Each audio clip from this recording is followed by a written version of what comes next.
창세기 4장에 가인을 통해서 최초의 살인이 벌어집니다. 가인이 그 아우 아벨을 돌로 쳐서 죽이고 처음 생명을 해야 하는 살인 사건이 일어나고 나서 두 번째 살인 사건이 일어나는데, 그 두 번째 살인 사건은 가인의 증손자인 라멕을 통해서 일어납니다. 가인이 하나님의 얼굴낯을 피해서 에덴의 동쪽으로 쫓겨가서 놋 땅에 성읍을 짓고 자기 아들의 이름을 따서 에녹성이라 이름을 하고 거기에서 문명이 만들어지고 그 속에서 가인의 후손들이 늘어나기 시작하는데, 그 가운데 증손자 라멕이 또다시 살인을 저지릅니다. 그런데 라멕이 살인을 저지른 이유는 그 두 아내에게 그가 살인하게 된 동기를 이야기하는 것처럼 나의 상처로 말미암아 내가 사람을 죽였고 나의 상함으로 말미암아 내가 소년을 죽였도다. 가인을 위해서는 벌이 7배일진데 라멕을 위해서는 77배의 벌이 임할 것이다. 죄책감에 두려워합니다. 그가 자신을 상하게 한 일을 그 해를 가한 사람에게 보복심에 의해서 복수하기 위해서 생명을 해야 하는 두 번째 살인 사건이 일어납니다. 그럼 우리의 죄된 본성은 이 가인의 살인을 저지른, 또 라멕의 보복에 의해서 살인을 저지른 그 죄된 본성이 우리에게 남아 있어서 끊임없이 계속해서 인류의 역사 속에 인류가 문명을 이루어서 만들어낸 그 역사는 살육의 보복의 역사가 반복되는 것을 볼 수가 있습니다. 여러분, 그래서 사람들은 그 마음 심리 속에 복수하려는 마음, 안갚음을 하려는 마음, 그 마음이 죄된 본성에 의해서 작동하기 때문에 복수를 내 것으로 삼습니다.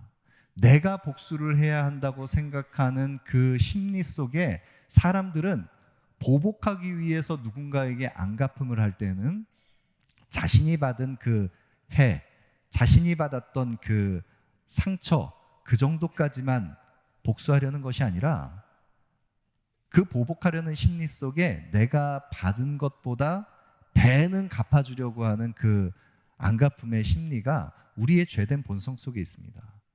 그래서 고대로부터 고대 근동에 또 이스라엘에도 마찬가지이고 동해 보복법이라고 하는 그 인류의 보편적인 인류의 그 법칙이 적용돼서 눈에는 눈, 이에는 이, 그래서 자기가 받은 상해 그대로 갚을 때에는 언제나 공정하게 자기가 받은 그대로만, 그 정도까지만 해를 가할 수 있도록 하는 그 공정한 법칙이 고대로부터 있었습니다.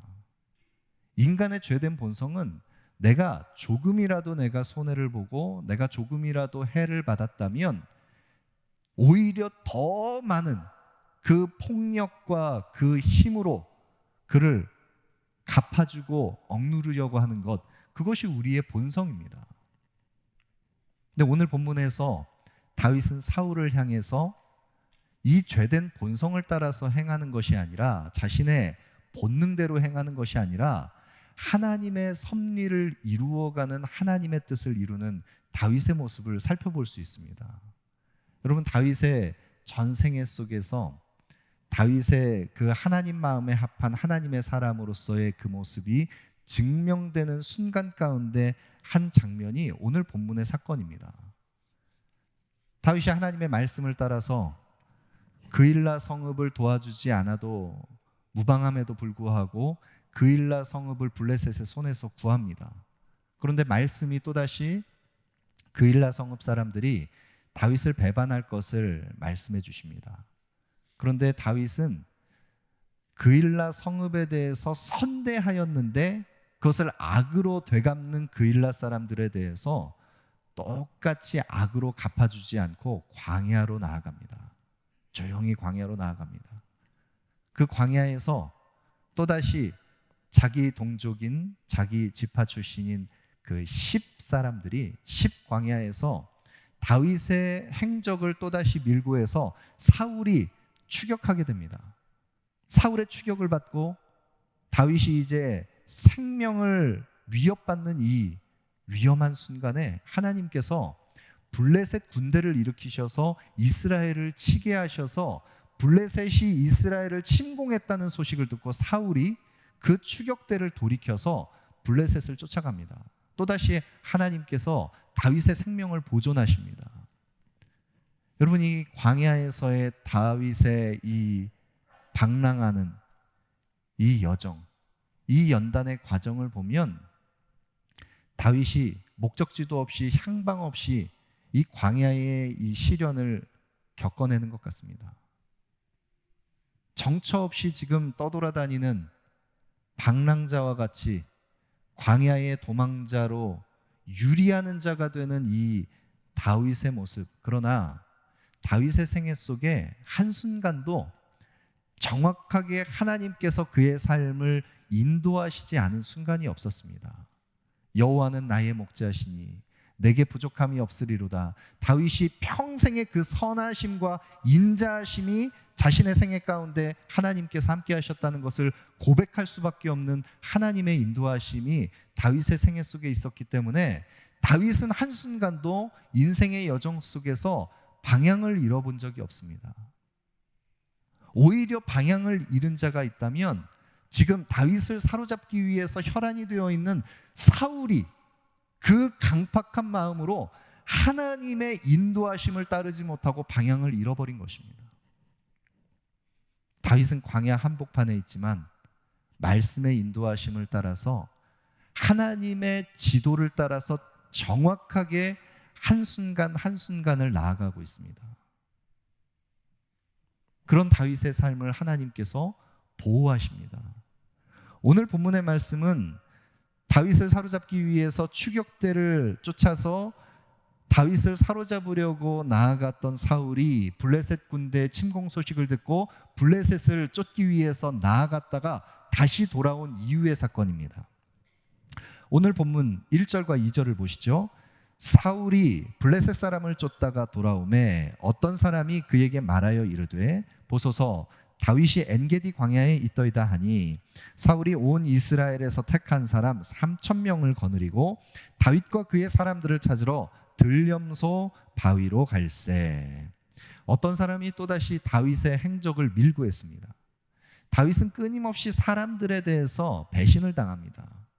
자기 지파에 대해서도 이스라엘에 대해서도 끊임없이 자기를 공격하고 해하려고 하는, 그래서 권세자 앞에 그 굴종하면서 다윗을 사로잡게 밀고 하는 사람들의 배반이 끊임없이 있었습니다.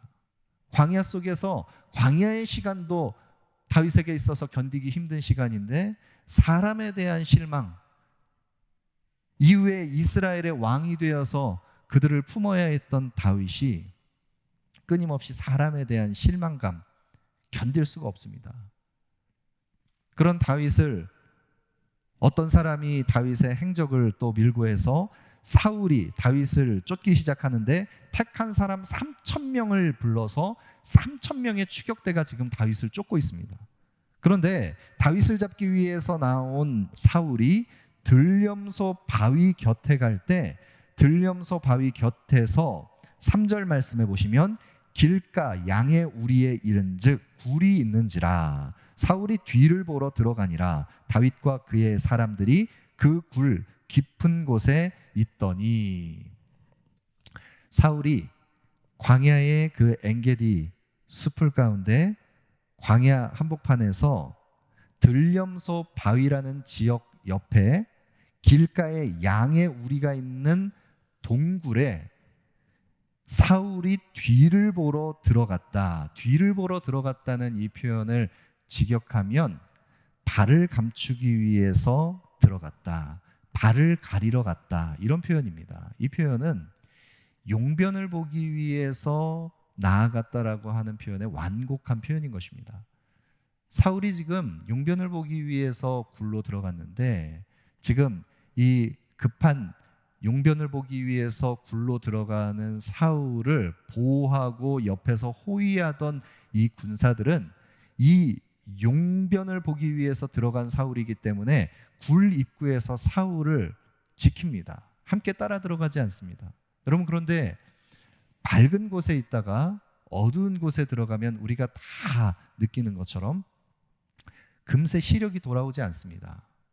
사물을 빠르게 바로 인식할 수 없습니다. 그러나 어두운 곳에 익숙하게 있던 사람이 그 어둠 속에서 빛에서 나오는 사물을 보는 것은 굉장히 익숙하고 쉬운 것입니다.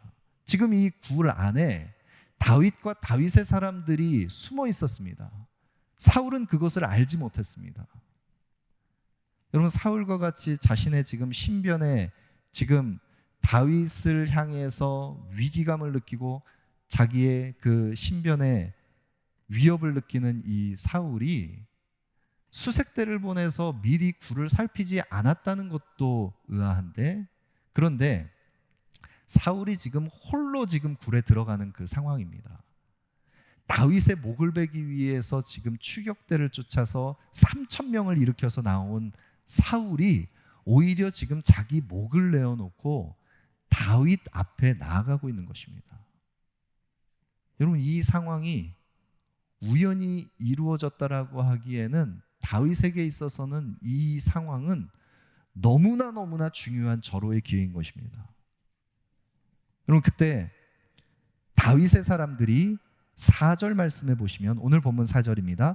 다윗의 사람들이 이르되 보소서, 여호와께서 당신에게 이르시기를 내가 원수를 내 손에 넘기리니 내 생각에 좋은 대로 그에게 행하라 하시더니 이것이 그날이니이다. 다윗이 일어나서 사울의 겉옷자락을 가만히 베니라.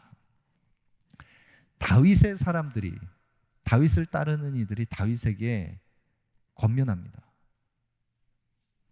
다윗이여, 지금 이 상황은 하나님께서 당신의 원수를 당신의 손에 붙이시겠다고 한 그날이 바로 오늘입니다. 지금 당신에게 지금 목을 내어놓고 나오는 사울의 그 목을 단칼에 베어서 하나님께서 주신 이 다시 찾아오지 않을 기회를 당신은 사용하십시오. 그러나 다윗은 다윗의 사람들의 이 부추김에 요동하지 않습니다. 사울의 목을 베는 것이 아니라 사울의 옷자락을 가만히 뱁니다. 여러분, 다윗의 사람들이 여호와께서 당신에게 이르시기를 내가 원수를 내 손에 넘기리니 내 생각에 좋은 대로 그에게 행하라 했던 이 말씀이, 여러분, 우리가 계속해서 다윗의 생애를 추적해 가고 있는데 지금까지 우리가 함께 살펴보고 있는 사무엘상 말씀의 쭉 문맥 속에서 이 말씀을 하나님께서 다윗에게 주신 적이 없습니다.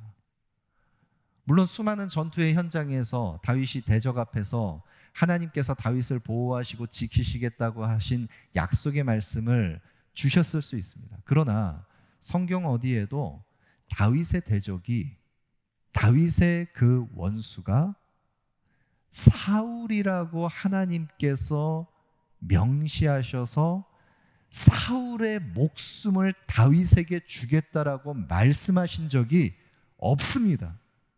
지금 이 다윗의 사람들이 이야기하고 있는, 다윗을 부추기고 있는 내용은 다윗의 사람들도 다윗과 함께 쫓기기 때문에 또 이 불의한 시대 가운데 이들은 마음이 원통한 자들이었습니다. 사울에 대하여, 정권에 대하여 무엇이든지 불편한 마음과 원망이 가득한 사람들이었을 것입니다. 그런 이들에게 사울을 사로잡을 수 있는 이 절호의 기회에 하나님께서 다윗의 원수 사울을 붙이신 오늘 이 날이 하나님께서 주신 날이라고 하는 것을 지금 적용하는 것은 내 욕망을 따라서, 내 이익을 따라서, 내 편의에 의해서 말씀을 가져다가 끌어써서 말씀을 왜곡하는 것입니다. 여러분, 이것은 하나님께서 주신 말씀이 아닙니다. 다윗의 사람들이 말씀을 비틀어서 그 말씀까지도 이용해서 나에게 이익이 되는 쪽으로 그것을 변경해서 사용하는 것입니다. 여러분, 우리는 신앙생활을 하면서 얼마든지 이런 유혹에 빠질 수 있습니다. 하나님께서 말씀하신 것이 아닌데, 나에게 주신 말씀은 그 말씀이 아닌데, 내 편의에 의해서 내 이익을 쫓아서 나에게 유리한 쪽으로 그 말씀을 끌어다가 가져와서 그 말씀을 변경해서 사용할 때가 우리는 종종 있습니다. 우리의 이기적인 본성과 욕망이 그렇게 하는 것입니다. 만약 하나님께서 다윗의 원수를 사울이라고 명하셨고 사울을 치라고 명하셨다면 선지자 갓을 통해서도 말씀하셨을 것입니다. 그렇지 않다면 아비아달의 에봇을 통해서라도 다윗에게 말씀하셨을 것입니다. 그러나 다윗은 그 말씀을 받은 바가 없습니다. 말씀이 인도하시는, 말씀이 이끄시는 그 삶의 순종의 자리로 나아가려고 하는 다윗이 받은 말씀이 없기 때문에 그는 사울의 목을 베지 않습니다. 다만 사울의 옷자락을 가만히 베었을 뿐입니다.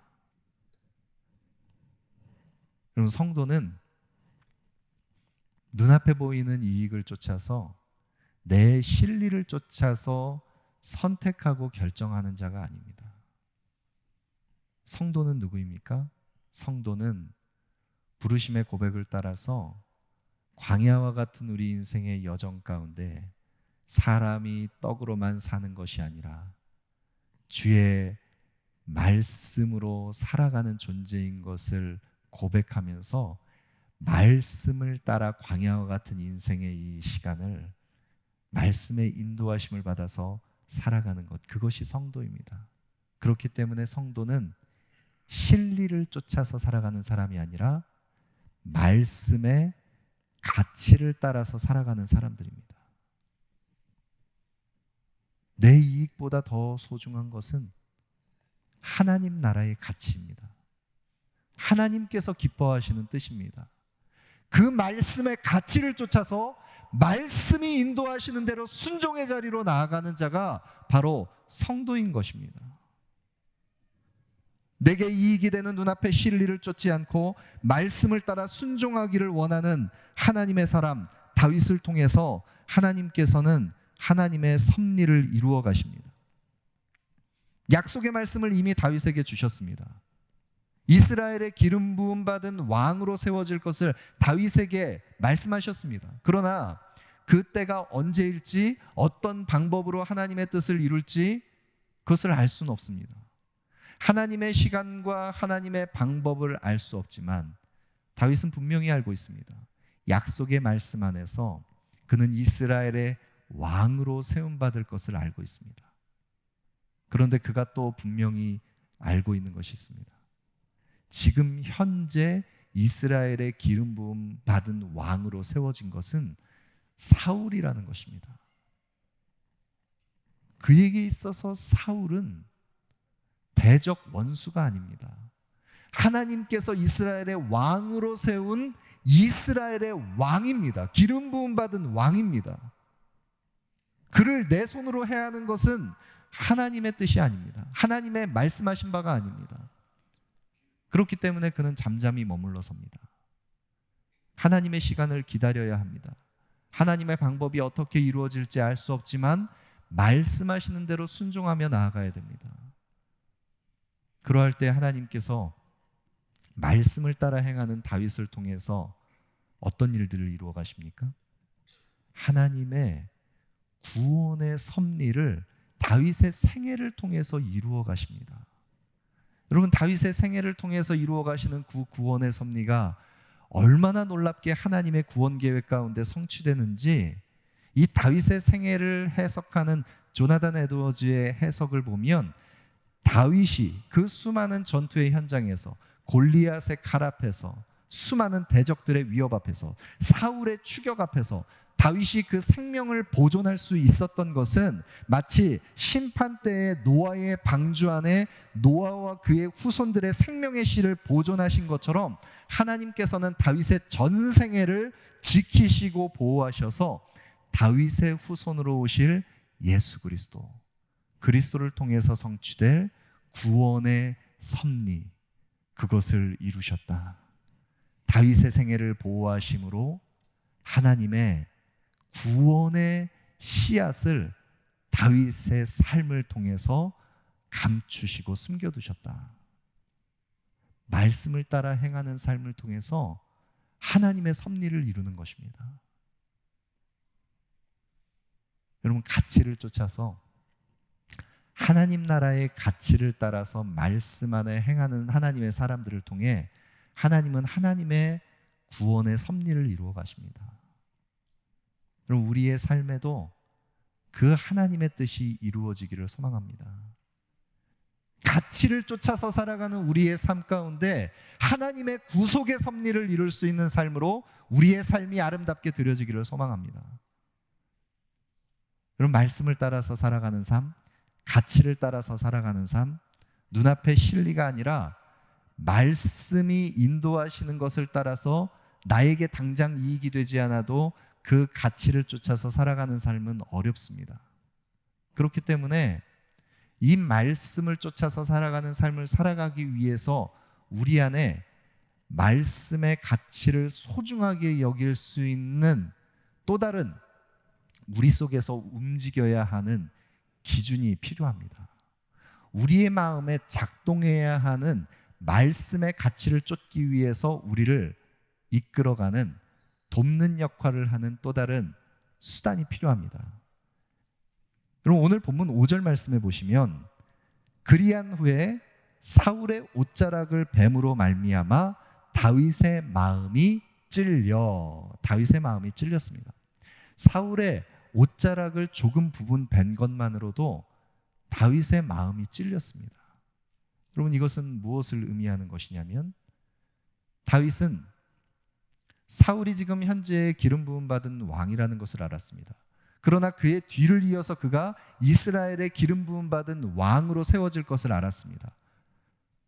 그러나 하나님께서 다윗을 언제 폐위하실지, 어떻게 하나님께서 사울을 언제 폐위하실지, 언제 다윗의 왕위를 하나님께서 세우실지 그는 알 수 없습니다. 자신 앞에 눈앞에 찾아온 그 기회를 다윗은 사울의 목을 베는 것이 아니라 사울의 옷자락을 벤 것만으로 현재 하나님께서 기름 부으신 이스라엘의 왕 사울의 그 왕의 권위를 상징하는 그 의복에 옷자락을 벤 것만으로도 다윗의 마음, 심령 속에 마음의 찔림을 받았습니다. 날카로운 것에 마음을 베인 것처럼 양심의 찔림을 받았습니다. 여러분, 이것은 하나님의 사람들이 말씀의 가치를 따라서 살아가기 위해서 너무나 중요한 것입니다. 다윗에게는 하나님의 말씀을 따라서 살아가기 위한 그 마음 중심에 말씀에 입각해서 그 삶을 살아가려고 하는 마음의 양심이 작동했습니다. 여러분, 성도는 거룩한 영적 싸움에 부름을 받은 사람들입니다. 성도는 믿음의 싸움을 싸울 때 우리가 싸워야 할 대상이 누구인지를 바르게 아는 사람들이 바로 성도입니다. 디모데전서 6장 12절 말씀에 믿음의 선한 싸움을 싸우라, 영생을 취하라, 이를 위하여 내가 부르심을 받았고 많은 증인 앞에서 선한 증언을 하였도다. 믿음의 선한 싸움을 싸우기 위해서 우리가 부름을 받았는데, 성도는 그렇기 때문에 나의 원수, 내 대적이 내 주변에 있는 어떤 사람, 나를 이유 없이 힘들게 하는 어떤 누구, 좀처럼 나와 생각과 기질이 맞지 않는 어떤 또 다른 이, 내 눈앞에 보이는 대상이 혈과 육이 나의 원수가 아니라는 것을 인식하는 자가 영적 싸움, 믿음의 선한 싸움을 싸우는 자들입니다. 우리의 씨름은 혈과 육을 상대하는 것이 아니라 통치자들과 권세자들과 이 어둠의 세상 주관자들과 하늘에 있는 악의 영들을 상대함이라. 에베소서 6장에 말씀하는 것처럼 우리가 싸워가는 이 믿음의 싸움은, 우리의 씨름해야 하는 싸움의 대상은, 우리의 원수는 눈앞에 보여지는 사울이 원수가 아닙니다. 거룩한 믿음의 싸움을 싸워가는 것입니다. 하나님의 말씀이 통치하고 다스리는 하나님의 구원 역사가 이루어지는 그 하나님 나라의 섭리 속에 자신의 삶이 온전히 드려질 수 있도록 어둠의 세력들과 함께 믿음의 싸움을 싸워가는 것이 성도로 부름받은 우리의 정체성입니다.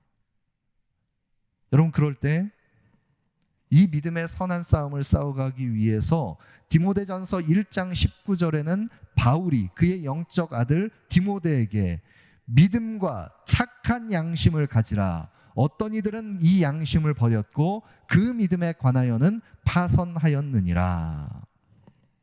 이 믿음의 선한 싸움을 싸워가기 위해서 믿음과 착한 양심을 가지라고 권면합니다. 왜냐하면 정말로 마지막 때, 이 마지막 때에 이 믿음의 선한 싸움에서 파선하는 자들이 있습니다.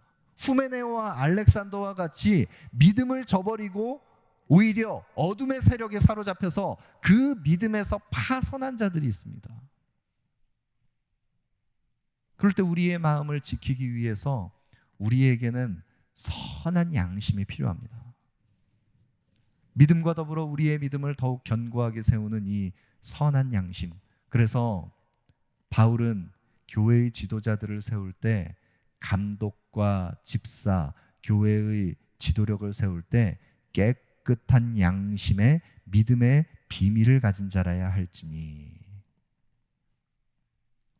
그 선한 양심으로 말씀의 가치를 분별하고 말씀을 쫓아서 살아가는 하나님의 사람들, 그들이 이 믿음의 선한 싸움을 싸워갈 수 있는 것입니다. 그러할 때 싸움의 대상, 우리의 대적은 눈앞에 보여지는 혈과 육이 아닙니다. 다윗은 이 싸움을 분명히 알았습니다. 사울의 목을 쳐서 이 싸움을 종결할 수 있는 것이 아니라 하나님께서 이 싸움을 싸우게 하시고 하나님의 뜻을 다윗의 생애 속에 이루게 하시기 위해서 말씀의 인도하심을 받아 다윗이 그 걸음을 옮겨갈 때 하나님께서는 다윗을 통해서 이 싸움을 승리케 하실 것을 그는 믿었습니다. 말씀의 이끄심을 따라 살아계신 만군의 여호와가 우리의 대장 되신 주님께서 이 싸움을 싸우게 하시는 것 다윗은 알았기 때문에 사울을 보복하지 않습니다. 사울에게 원수를 갚지 않습니다.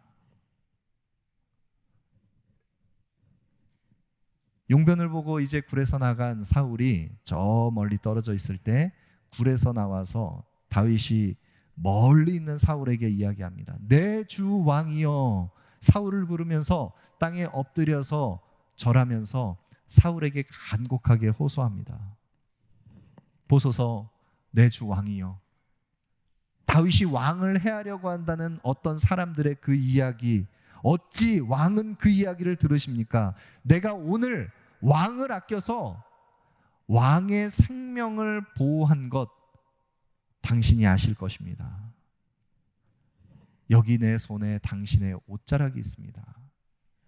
당신의 겉옷자락만 베었은즉 내 손에 악이나 죄가가 없는지 당신께서 아실 것입니다. 하나님께서 나와 왕 사이에 판단자가 되셔서 내가 어떤 불의함으로도 당신에게 해를 가하지 않은 것, 나의 무죄함을 하나님께서 아실 것입니다. 하나님께서 판단자가 되실 것입니다. 그때 사울이 다윗에게 내 아들아, 내가 옳도다. 너는 나를 선대하였다. 내가 너를 학대했지만 너는 나를 선대하고 너는 나보다 의로우니 하나님께서 내게 선으로 갚으시기를 원한다.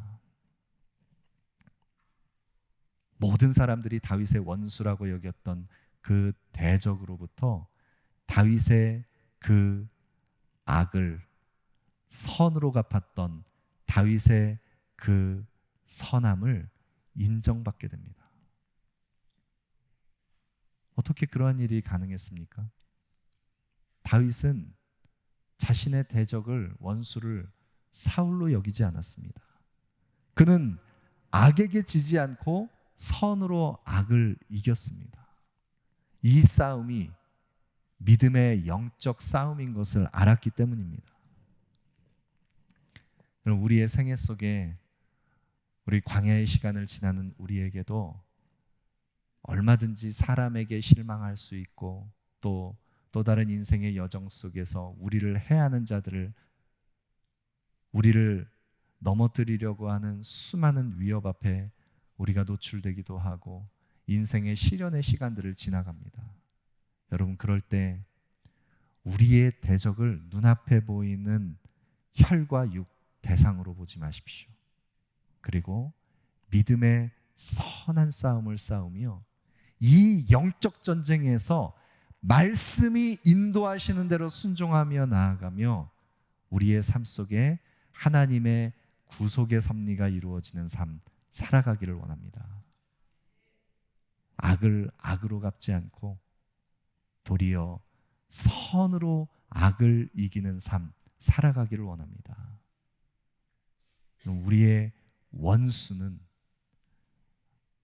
어둠의 주관자들, 악한 영들, 우리의 대적은 분명합니다. 하나님께서는 이 원수를 그리스도의 십자가의 보혈의 능력으로 그 모든 악한 세상의 이 어둠의 주관자들의 견고한 진을 다 파하셨습니다. 승리하셨습니다. 예수 그리스도의 십자가의 승리가 우리에게 주어져 있기 때문에 더 이상 원수 갚는 것이 내게 있지 않다고 고백할 수 있는 하나님의 사람으로 우리는 부름을 받았습니다. 그리스도의 십자가 안에서 그리스도와 함께 나는 죽고 그리스도와 함께 살게 된 나, 그 십자가에 새겨진 우리의 마음 속에, 선한 양심 속에 새겨진 말씀의 가치를 따라서 살아가는 하나님의 사람으로 우리는 부름받았습니다. 우리의 삶 속에 그 말씀의 가치를 따라 살아가는 삶, 그리하여 십자가의 도를 성취하는 삶, 복음의 그 은혜가 우리를 통해서 흘러가는 악을 선으로 이기는 하나님의 삶, 그런 하나님의 사람으로 우리 모두가 아름답게 드려지기를 소망합니다.